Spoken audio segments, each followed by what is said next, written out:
మనకి తరచుగా మొబైల్ ఫోన్లో మెసేజ్లు వస్తూ ఉంటాయి, పలానా వ్యక్తికి అత్యవసరంగా బ్లడ్ కావాలి. మనం కూడా చాలా మంచి ఉద్దేశంతో పరుగు పరుగున వెళ్ళి బ్లడ్ ఇస్తూ ఉంటాం. కానీ మనం ఇచ్చిన బ్లడ్ ఆ అవసరమైన వ్యక్తికి వెళ్తుందా లేదా? నిజంగా వాళ్ళ దగ్గర నుంచి డబ్బులు గుంజే కార్యక్రమం చేస్తున్నారు, కానీ బ్లడ్ ఇస్తున్నారా అంటే అది కూడా లేదు. ఇలాంటి మోసం ప్రస్తుతం వైజాగ్లో ఒకటి వెలుగు చూసింది. దీనిపైనే అప్డేట్స్ అందించడానికి మా కరెస్పాండెంట్ నరేష్ వైజాగ్ నుంచి సిద్ధంగా ఉన్నారు. అలాగే నెక్స్ట్ చొప్పదండి ఎమ్మెల్యే మేడిపల్లి సత్యం ఇంట్లో కూడా విషాదం చోటు చేసుకుంది. ఎమ్మెల్యే సతీమణి రూపాదేవి ఆత్మహత్యకు పాల్పడ్డారు.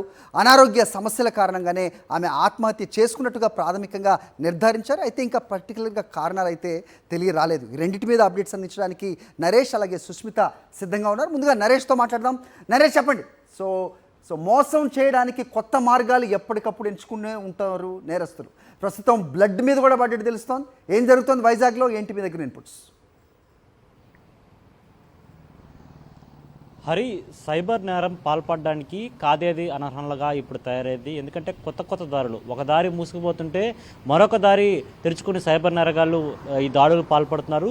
ముఖ్యంగా విశాఖపట్నం సంబంధించి ఉమ్మడి విశాఖ జిల్లాలో, ముఖ్యంగా అనకాపల్లి జిల్లాలోని నర్సీపట్నం ప్రాంతం చెందిన ఓ వ్యక్తి తన తల్లికి ఓపెన్ హార్ట్ సర్జరీ చేయించాలనుకున్నాడు. అందులో భాగంగానే మరొక 5 రోజుల్లో చేయించాల్సి ఉంటే వైద్యుల సూచనల మేరకు విశాఖపట్నంలోని ఒక ప్రభుత్వ ఆసుపత్రికి తీసుకురావడం జరిగింది. అయితే ఆ ప్రభుత్వ ఆసుపత్రిలో చేసే సమయంలో కూడా వరకు కొంచెం క్రిటికల్గా మారడంతో అతను మరొక ఆసుపత్రికి షిఫ్ట్ చేశాడు. షిఫ్ట్ చేసిన తర్వాత ప్రైవేట్ ఆసుపత్రిలో ఓపెన్ హార్ట్ సర్జరీకి మొత్తం అంతా రెడీ అయింది. ఇలాంటి తరుణంలోనే వైద్యులు సుమారు 5 యూనిట్ల బ్లడ్ కావాలని అతనికి చెప్పడం జరిగింది. అయితే తనకున్న ప్రాథమికంగా ఉన్న కొంతమంది స్నేహితుల సహాయంతో కావచ్చు, మిగిలిన వాళ్ళ సూచనల మేరకు వాట్సాప్లో ఫార్వర్డింగ్ మెసేజ్ చేస్తూ వచ్చారు. ఎందుకంటే తన తల్లి పేరు రాసి పలానా ఆసుపత్రికి 5 యూనిట్ల బ్లడ్ కావాలి, ఏబీ పాజిటివ్ బ్లడ్ కావాలని ఫార్వర్డ్ చేస్తున్న సమయంలో తనకి ఒక ఫోన్ కాల్ వచ్చింది. నేను శ్రీకాకుళం ప్రాంతం చెందిన వ్యక్తిని, నా దగ్గర ఏబీ పాజిటివ్ బ్లడ్ ఉంది, నేను విశాఖపట్నంకి వచ్చి బ్లడ్ ఇస్తానని చెప్పడంతో వీరు ఆనందోత్సాహాలతోటి బ్లడ్ దొరికిందని ఉన్నారు. ఇలాంటి తరుణంలోనే మరొక ఫోన్ కాల్ వచ్చింది.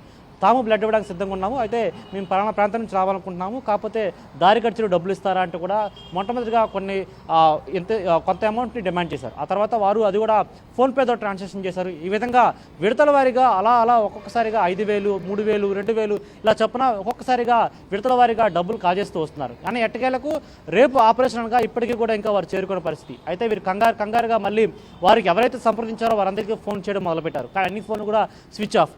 అప్పుడే అర్థమైంది వీరు ఒక సైబర్ క్రైమ్లో చిక్కుకున్నారని, ఈ సైబర్ నేరగాలు వీరి దగ్గర నుంచి డబ్బులు దండుకున్నారని. అయితే ఇప్పుడు 1930 ఫోన్ కాల్ ద్వారా సైబర్ క్రైమ్ పోలీసులకు బాధితులు ఫిర్యాదు చేశాడు. ఖచ్చితంగా ఇలాంటి తరుణంలో మనకి ఇక్కడ డబ్బులు అనేది సమస్య కాదు, ప్రధానంగా అక్కడ ఓపెన్ హార్ట్ సర్జరీ జరగబోతుంది, బ్లడ్ దొరకకపోతుంది, వీళ్ళు బ్లడ్ దొరికిందని అక్కడ కూర్చుని పోతున్నారు. ఒకవైపు సర్జరీకి డబ్బులు కావాలి, మరోవైపు ఆ బ్లడ్కి సంబంధించి కూడా వేల రూపాయలు కూడా అలా పోగొట్టుకుంటున్నారు. ఈ రెండు సమస్యల మధ్య చాలామంది బాధితులు మెంటల్గా ఇబ్బంది పడుతున్న పరిస్థితి. కేవలం ఇది విశాఖపట్నంలో నమోదైన విషయమే కాదు, దేశవ్యాప్తంగా కూడా చాలా వరకు కూడా ఈ విధంగా బ్లడ్ బ్యాంకుల పేరిట ఈ మోసం జరుగుతుందని కూడా పోలీసులు గుర్తించారు. ముఖ్యంగా ఈ ఘటనకు సంబంధించి బ్లడ్ బ్యాంకులకి సైబర్ నేరగాలకి ఏమైనా కనెక్షన్ ఉందా? ఎందుకంటే బ్లడ్ కావాలని తర్వాత వారి కాంటాక్ట్ నెంబర్, అదేవిధంగా పేషెంట్ డీటెయిల్స్ అక్కడ నమోదు చేస్తారు. ఇలాంటి తరుణంలోనే బ్లడ్ బ్యాంక్ డేటా నుంచి సైబర్ నేరగాలు ఈ విధంగా డేటాను చోరీ చేసి వారికి ఫోన్ చేసి ఈ విధంగా డబ్బులు డిమాండ్ చేస్తారని పనులు కూడా స్పష్టమైన దర్యాప్తు చేస్తారు.